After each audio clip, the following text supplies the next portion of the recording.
बच्चों, अब आज के वीडियो में हम जो बाकी दो समास थे, कर्मधारय समास और बहुब्रीहि समास, आज हम उसके बारे में पढ़ेंगे। मुझे आशा है कि आपने इससे पहले वाले वीडियो को देखा होगा और समझा होगा और उसके बाद बुक को भी पढ़ा होगा ताकि आपको समझने में आसानी हो सके। अब आगे के समास कर्मधारय समास के बारे में पढ़ेंगे।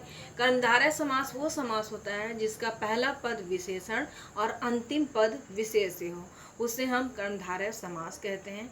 आपको पता है कि विशेषण शब्द किसे कहेंगे कि जो संज्ञा और सर्वनाम की विशेषता बताते हैं उसे हम विशेषण कहते हैं, और जो विशेषण की विशेषता बताए उसे हम विशेष्य कहते हैं। तो जिसका पहला पद विशेषण और अंतिम पद विशेष्य हो उसे कर्मधारय समास कहा जाता है।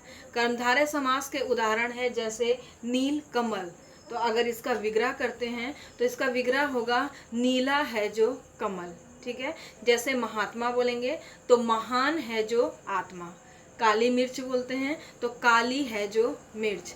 जैसे लाल किला हो गया, लाल है जो किला। ठीक है। तो यहाँ पर किला का विशेषता बता रहा है, जो क्योंकि वो लाल है, ये विशेषता बता रहा है। तो जिसका पहला पद विशेषण हो और अंतिम पद विशेष्य हो उसे कर्मधारय समास कहा जाता है। अंतिम है इसका,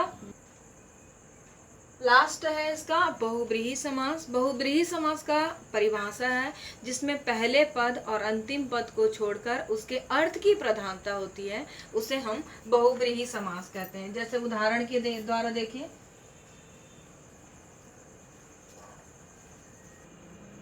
जैसे दशानन देखिए।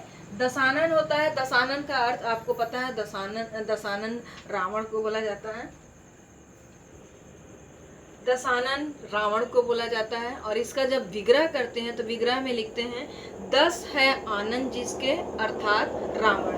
मतलब इसमें पहले पद और अंतिम पद को छोड़कर उसके अर्थ की प्रधानता होती है, इसलिए इसे बहुब्रीहि समास कहा जाता है। इसमें पूर्व पद और उत्तर पद को छोड़कर उसके अर्थ की प्रधानता होती है, इसलिए इसे हम दशानन कहते हैं। जैसे आप सुने होंगे लंबोदर जैसे बोलते हैं, तो लंबोदर आपको पता है कि लंबा और उदर उसमें दो शब्दों से बना है, लेकिन अगर विग्रह करते हैं तो लंबा है उदर जिसका अर्थात गणेश को बोला जाता है। तो अर्थात गणेश लिखेंगे तो गणेश लिखते हैं, वो उसकी प्रधानता इस समास में होती है, इसलिए इसे बहुब्रीहि समास में आएगा। जैसे आप लिखते हैं पीताम्बर लिखते हैं तो पीला है जो अंबर, पीला है जिसका अंबर अर्थात यहाँ पर कृष्ण को बोला जाता है।